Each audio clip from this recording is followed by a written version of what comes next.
BJP media நேயர்கள் அனைவருக்கும் வணக்கம். நான் உங்கள் சேகர். இப்போ 2 நாளைக்கு முன்னால் ராசா ஒரு மீட்டிங்கில் இந்துக்களை பூரா அழித்து ஒழிக்கணும், இந்து மதமே இருக்கக்கூடாது, இந்துன்னு ஒரு மதமே இந்த இந்தியாவுக்குள்ளே ஒரு இடத்துல கூட இருக்கிறத பிடுங்கி தொடச்சி தூர எறியணும், இந்துக்களை பூரா கொன்றுணும், இந்து கோயில்களை பூரா இடிச்சிடணும், உண்மையான தமிழனாக இருந்தால் நீ ஹிந்துவாக இருக்கக்கூடாது, ஹிந்து மதத்தை விட்டு வெளியே வரணும். சரி, உண்மையான தமிழனாக இருந்தால் ஹிந்து மதத்தை விட்டு வெளியே வந்துடணும். ரைட்டு. ஹிந்து மதத்தில் வந்து வெளியே வந்து கடவுள் இல்லைங்க. அப்போ கடவுளிலே இல்லை தானே. என் அனைத்து அன்பு தமிழ் சொந்தங்களும், நீ கிறிஸ்டினாரு, முஸ்லீமாரு, இல்லை எந்த மதமாக வேணாரு, நீ உண்மையான தமிழனாக இருந்தால் இவன்கிட்ட ஏன்னு கேள்வி நீ கேட்டே ஆகணும். ஹிந்து சகோதரர்கள் தான் கேட்கணுன்னு அவசியம் இல்லை. தமிழனாக இருந்தால் நீ எந்த மதத்தில் வேணா இருந்துக்கோ, அவனுக்கு பிடிச்ச மதத்தை அவன் கும்பிடுதான், அது அவன் மத கொள்கை. எனக்கு பிடிச்ச மதத்தை நான் கும்பிடு, அது ஏன் மத கொள்கை. நீ இடையில இருந்துக்கிட்டு இந்த எட்டப்பன் வேலை ஏன் நீ பார்த்துக்கிட்டு இருக்க? நீ விடுதலை சிறுத்தைகள் கட்சிக்காரன், அப்புறம் காங்கிரஸ்காரன், கம்யூனிஸ்டுக்காரன் கடவுள் இல்லைன்னு சொல்லுத. ரைட்டு. இதே ஒரு முஸ்லீம் சகோதரர்கள்லாம் நீங்கள் கேட்கணும், ஒரு கிறிஸ்துவ சகோதரர்கள் நீங்களும் கேட்கணும், கடவுள் இல்லைங்க. கடவுள் இல்லைன்னா மொத்தத்திலே கடவுள் இல்லைன்னு சொல்லு. நீ மொத்தத்தில் எவனுமே கடவுள் இல்லைன்னு சொல்லிட்டேன்னா முடிஞ்சு போச்சு. நீ ஹிந்துவை மட்டும் கடவுள் இல்லைங்க, ஒரு அசிங்கமான பொம்மைகள்னு சொல்கிற. அப்போ அவன் திரும்ப எங்களை தானே கேட்பான். நாங்கள் மட்டும் கடவுள் அந்த நீ கடவுள் இல்லைன்னு சொல்லிட்டேன்னா மொத்தத்துலேயுமே கடவுள் இல்லைன்னு சொல்லி முடிச்சுது. அது என்ன ஹிந்து மட்டும் இல்லை மித்த மதங்கள்லாம் இருக்குதுன்னு சொன்னால் இதுக்கு பேர் என்ன பேர்?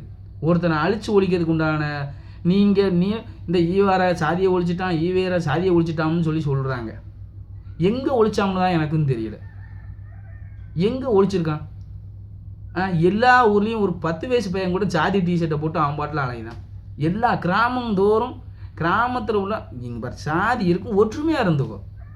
உன் ஜாதி உனக்கு பெருசுனா நீ வச்சுக்கோ, உன் ஜாதி நீ பெருசுனா உனக்குள்ள நீ வச்சுக்கோ. மித்த ஜாதியை தாழ்த்தி பேசாத, மித்த ஜாதி தலைவர்களை தாழ்த்தி பேசாத. அது அவனுக்கு தெய்வமாக கும்பிடுறாங்க, அது அவன் சமுதாயத்துக்கு நல்லது பண்ணணும்னு கேட்டு அது அவன் தானே ஒன்றை கும்பிட சொல்லி யாருமே கம்பல் பண்ணலையே. நீ இவங்களுக்கு நீ ஏற்றுக்கிட்டு தான் ஆகணும்னு யாரும் சொல்லலையே. அப்படி சொல்லி கொடு. இந்த இந்து மதத்தை பற்றி சொல்லிக்கிட்டே இருக்கிறான், இந்து மதத்தை அழித்து ஒழிக்கணும், தமிழராக இருந்தால் இந்து மதத்துலேருந்து வெளியே வா அப்படிங்க. அப்போ நீங்கள் கேட்கணுமா வேண்டாமா? நீ தானடா மத கலவரத்தை தூண்டி விடுத. பாரதிய ஜனதா கட்சிக்காரங்களோ ஆர்எஸ்எஸ் வேணும் எவனாவது மித்த மதத்தை பற்றி தப்பாக ஏதாவது பேசுதானா? எல்லா மதத்துலேயும் மூட நம்பிக்கைகள் இருக்கும், இல்லாமல்லாம் இருக்காது. நீ பேசு, இந்து மதத்தில் இந்த மாதிரி மூட நம்பிக்கைகள் இருக்குது, அந்த மூட நம்பிக்கைகளை விட்டு இது பண்ணணும், வைக்கணும். ஆனால் ஆர்எஸ்எஸோட தலைவர் மோகன் பகவத்தை என்ன சொல்லியிருக்காரு? எல்லா சாதிகாரரும் கோயிலுக்குள்ளே போய் சாமி கும்பிடணும், வைக்கணும். எல்லா இந்துக்கள்லாம் ஒற்றுமையாக இருக்கணும். மித்த மதத்தை பற்றி நீங்கள் நம்ம கேள்வி கேண்டல் பேசக்கூடாது. அவன் மத கொள்கை அவனுக்கு, நம்ம மத கொள்கை நம்ம இருக்குது. எல்லா மதத்துலேயும் மூட நம்பிக்கை இருக்கும், அந்த மூட நம்பிக்கையை எடுத்து சொல்லு. இந்த மதத்தில் இந்த மூட நம்பிக்கை இருக்குது, இந்த மதத்தில் இந்த மூட நம்பிக்கை இருக்குது, இந்த மதத்தில் இந்த மூட நம்பிக்கை இருக்குது அப்படின்னு சொல்லு. நீ இவன்கிட்ட கேள்வி கேட்டால் என்ன சொல்கிறான்? இந்து மதத்தை ஏன் குறை சொல்லுதுன்னா, ஒரு சூத்திரன் வந்து கோயில் கருவறைக்குள்ளே போக முடியுமா? இவன் வந்து ஒரு தாழ்த்தப்பட்டவன் கோயில் கருவறைக்குள்ளே போக முடியுமா அப்படின்னு நீ கேட்க நியாயமான கேள்வி. அதை சொல்லு. அதுக்காக ஒட்டுமொத்த இந்து மதத்தையுமே அழிப்பேன், இந்து மதமே இருக்கக்கூடாது, சனாதனமே இருக்கக்கூடாதுன்னு நீ எப்படி சொல்லுவ? முஸ்லீம் மதத்தில் எந்த இதுவுமே இல்லையா? மூட நம்பிக்கையே இல்லையா? அந்த மித்த சகோதரிகள் மாதிரி அவங்க வந்து அவன் மத கொள்கை, நான் அந்த மதத்தை கொள்கைக்குள்ளே நாங்கள் போகவும் இல்லை. பாரதிய ஜனதா கட்சிக்காரங்க யாருமே அடுத்த மதத்துக்குள்ளே போய் நாங்கள் தலையிடுறதும் இல்லை, மித்த பற்றி பேசவும் அதை பேசுகிறதும் கிடையாது. அது எங்களுக்கு அவசியமும் இல்லை. பாரதிய ஜனதா கட்சி அவன் மதத்தை அது அவன் மத கொள்கை, அது அவன் மத சம்பிரதாயம், அது அவன் மதத்துப்படி அவன் இருக்கான். அதை பற்றி எங்களுக்கு எந்த இதுவும் இல்லை. நீ எதுக்கு இதவே போட்டு அடிச்சுக்கிட்டு இருக்க?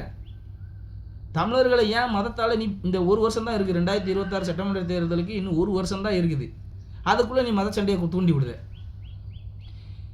தமிழர்கள்லாம் இருந்தால் இந்துக்களாக இருக்கக்கூடாது. இங்கே பாரு, அந்த எச்ச நாய்க்கு தான் ஒன்று சொல்கிறேன். எச்ச நாயை சாதி கலவரத்தை தூண்டி விட துடிக்கும் எச்ச நாயை, மத கலவரத்தை தூண்டி விட நினைக்கும் எச்ச நாயை நீ தானே சமூக நீதி, அப்புறம் ஒரு சமூக நீதி உள்ள கட்சி, சாதியை ஒழிச்ச கட்சி, இதெல்லாம் பீத்திக்கிட்டு அலைகிற நாயை மதுரையில் நேற்று இன்ன வரைக்கும் நடந்துக்கிட்டு இருக்குது. இன்றைக்கி நான் இந்த வீடியோ பதிவு பண்ணுற இன்ன வரைக்கும் நடந்துக்கிட்டு இருக்குது. மதுரையில் இன்னும் ஒரு கிராமத்தில் அடுத்த ஆதிக்க சாதி வாழ்கிற குடியிருப்புக்குள்ளே செருப்பு போட்டு போக முடியல, வீடியோ ஆதாரம் இருக்குது. எச்ச நாயை நீ தானட சமூக நீதி சமத்துவம்னு பேசிக்கிட்டு இருக்கிய எச்ச நாயை, நீ இந்த திராவிட மாடலு அந்த மாடல் இந்த மாடலுன்னு சொல்லி ஆட்சி பண்ணிக்கிட்டு இருக்கிற எச்ச நாயை இளைஞர்களை போதை எந்த ஆட்சிலையுமே வந்து இவ்வளவு வெளிப்படையாக எங்கேயுமே கஞ்சா அபின்னு இன்னும் கள்ளச்சாராயம் பிளாக்ல சரக்கு வைக்கிறது எந்த ஆட்சியிலையும் இந்த மாதிரி ஒரு கேவலமாக நடக்கலை. அந்த மாதிரி ஒரு கேவலமான ஆட்சி பண்ணிக்கிட்டு இருக்கிற எச்ச நாயை பெண்களுக்கு எதிரான குற்றங்கள் வந்து எந்த ஆட்சிலையும் இல்லாத லெவலுக்கு இந்த ஆட்சியில் அவ்வளவு என்னோடய சகோதரிகளுக்கு எங்கே போனாலும் பாலியல் தொந்தரவு இந்த டிஎம்கே காரனால பண்ணுற தமிழகத்தில் நடக்கிற பாலியல் குற்றங்களில் 99% பண்ணுறது யாருன்னா டிஎம்கே காரன் தான் தைரியமாக பண்ணுறான். அதுக்கு பின்னால் ஏதோ ஒரு அமைச்சரோ எம்எல்ஏவோ யாரோ ஒருத்தன் அவ்வளோ உறுதுணையாக இருந்துக்கிட்டு இருக்கான் அந்த பெண்களுக்கு எதிரான குற்றம் பண்ணுறவங்கள காப்பாற்றி விடுறதுக்கு. ஏன்னா இவன் அந்த பெண்களை வந்து அந்த அமைச்சர்களுக்கோ எம்எல்ஏகளுக்கோ சப்ளை பண்ணுறதுனால டிஎம்கே கார் பண்ணுறதெல்லாம் என் அன்பு தமிழ் சொந்தங்களே கொஞ்சம் நல்லா யோசிச்சு பாருங்கள். இந்த கேடுகட்டமே அவன் கேடுகட்ட ஆட்சி நடத்துகிறான்னு அந்த அதிலிருந்து டைவர்ட் பண்ணுறதுக்காண்டி தான் மத கலவரத்தை தூண்டி விடுறான். ஜூன் 22 மதுரையில் முருகபக்தர்கள் மாநாடு நடத்தினா உனக்கு என்ன? இது அனைத்து இந்துக்களை தவிர அனைத்து மதத்தினரும் கேள்வி கேட்கணும். இவனுக்கெல்லாம் போய் கோர்ட்டில் போய் இது பண்ணால் மத கலவரம் வந்துடும், அது வந்துடும், இது வந்துடும். எப்படி மத கலவரம் வரும்? எதுக்கு மத கலவரம் வருது? இதெல்லாம் நீங்கள் கேட்கணும். யோ நீ எதுக்கு மத கலவரத்துக்கு இப்போ இவங்க எதுக்காக இது சொல்கிறாங்கன்னா இப்போ மித்த மதத்து மேலே ஒரு அச்சத்தை ஏற்படுத்துறாங்க. இவங்க நடத்தினா அது நடந்துருமா? ஆர்எஸ்எஸ் பேரணி நடந்து எங்கே கலவரம் நடந்திருக்கு? எனக்கும் 36 வயசு ஆயிடுச்சு. இது வரைக்கும் எங்கேயும் அவங்க பேரணி எந்த ஒரு கலவரம் நடந்துச்சு ஒரு சின்ன அசம்பாவிதம் நடந்ததை கூட நம்ம கேள்விப்பட்டிருக்கவே மாட்டோம். கண்டிப்பாக இந்த 4 வருஷமாக டிஎம்கே ஆட்சி தானே நடந்துச்சு. அதுக்கு முன்னால் ஏடிஎம்கே ஆட்சி 2 பேர் தான் மாற்றி மாற்றி ஆட்சி பண்ணுறாங்க. எங்கே ஆர்எஸ்எஸ்காரங்க வந்து எந்த மாநிலத்தில் வந்து பிரச்சனை பண்ணியிருக்காங்க? எங்கேயாவது குண்டு போட்டு கொண்டிருக்காங்களா? இல்லை நாடு விட்டு நாடு போய் நீ ஹிந்துவா முஸ்லீமான்னு கேட்டு சுட்டுருக்காங்களா? இல்லை அப்புறாணி பொதுமக்கள் வாழ்கிற இடத்துல எங்கேயாவது குண்டு போட்டு மொத்தமாக கொண்டு இருக்காங்களா? எங்கே இல்லை உலகத்தில் இப்போ இந்த டைமில் கூட இஸ்ரேல் வந்து ஈரான் மேலே போர் தொடுத்துக்கிட்டு இருக்குது. அமெரிக்காவில் உள்நாட்டு கலவரம் நடக்குது. இதுக்கெல்லாம் எதிர்பார்த்து யாருன்னு பார்த்தீங்கன்னா ஒரு அமைதி மார்க்கமாக தான் இருக்கும். ஆனாலும் இந்தியாவில் இந்திய முஸ்லீம்கள் இந்தியர்கள் மாதிரியே அவ்வளவு தெளிவாக இருக்கிறாங்க. ஆனால் அவங்கள தெளிவாக இருக்கிறவங்கள பாகிஸ்தான்லேருந்து வந்தவங்களையும் பங்களாதேஷ்லேருந்து வந்தவங்களையும் ரோஹிங்கிலேருந்து வந்தவங்களையும் இவனுங்க இங்கே இருக்கிறவன் ஆதரிச்சுக்கிட்டு அவன் பண்ணுற கொடுகோல் செயல்களை செஞ்சுக்கிட்டு இங்கே இருக்கிற முஸ்லீம்களுக்கும் கெட்ட பேர் ஆகி கொடுத்துக்கிட்டு இருக்கிறான். இவங்க தான் தூண்டி விட. இப்போ மித்த மதத்து மேலே முருகபக்தருக்கும் மாநாடு நடத்துனா மத கலவரம். எதுக்கு மத கலவரம் வருது? அவன் பாட்டில் அவன் தெய்வத்தை கும்பிட்டுட்டு போய்கிட்டே இருக்க போகிறான். எதுக்கு மத கலவரம் வருது? ஒரு 59 உயிர்களை கோயம்புத்தூரில் கொன்ன ஒருத்தனுக்கு அரசு மரியாதையோட பேரணி நடத்த நீ அனுமதி கொடுக்க, அந்த இடத்துல மத கலவரம் வரல. ஒரு சாமி கும்பிடுற போகிறவன் எப்படி மத கலவரத்தை உண்டு பண்ணுவான்? இதை கேட்கணுமா வேண்டாமா? இது மித்த மதத்து மேலே ஒரு என்ன சொல்கிறது? ஏன்னா இந்த இந்துக்கள் பூரா ஒற்றுமையாக கூடி எல்லாருமே, ஏன்னா இந்துக்கள்னாலே எல்லா மதத்தோடையும் மித்த மதத்துக்காரங்க வேணால் இவங்களை ஏற்றுக்காமல் இருப்பானா, இவனுங்க வந்து எல்லாரையும் ஏற்றுக்குருவான். அதை நான் என் கண் கூட எல்லா இடத்துலையும் நான் பார்த்துருக்கேன், வச்சுருக்கிறேன். என் அன்பு தமிழ் சொந்தங்களே, என் அருமை உறவுகளை தயவு செஞ்சு புரிஞ்சுக்கோங்க. நீ எந்த மதத்தில் வேணால் இருந்துக்கோ, உன் மதத்தை நீ கடைப்பிடிக்க. உன் மதத்தில் எல்லா மதத்துலேயும் மூட நம்பிக்கைகள் இல்லாமல்லாம் இருக்காது. ஒரு மதத்தில் தான் மூட நம்பிக்கை இருக்குன்னு அந்த ஒரு மதத்தை நீ அடிச்சுக்கிட்டே இருக்க போய்த்தான் அதில் ஒரு சில பேர் மிச்சத்தை கேட்கத்தானே செய்வான். நீ அடிச்சுக்கிட்டே இருந்தால் எவனாவது ஒருத்தன் கேட்கத்தானே செய்வான். அது எப்படி கேட்பான்? அப்போ ஹிந்துக்கள் மட்டும் இல்லை, அப்போ கிறிஸ்டினோ முஸ்லீமோ அவங்க அந்த மதத்தில் மூட நம்பிக்கை இல்லையா? முஸ்லீம்களே எத்தனை விதம் இருக்குது தெரியுமா உங்களுக்கு? நீ முஸ்லீம்னு சுருக்கமாக முடிச்சிருது. அந்த முஸ்லீமுக்குள்ளே போனால் அதில் எத்தனை பேர் இருக்காங்க, எத்தனை டைப் இருக்காங்க. இந்த உள்ளவன் அங்கே உள்ள போகாமல் அவங்களுக்குள்ளேயே அடிச்சுக்கிட்டு எத்தனை பேர் சாவுறான். பாகிஸ்தானில் ஃபுல்லாக முஸ்லீம் தானே இருக்காங்க. அங்கேயே ஒரு வருஷத்தில் 210 இடத்துல குண்டு வெடிச்சிருக்கு, ஒரு வருஷத்துக்குள்ளே. அப்போ அவங்களுக்குள்ளே ஏன் குண்டு போட்டு சாவுதான்?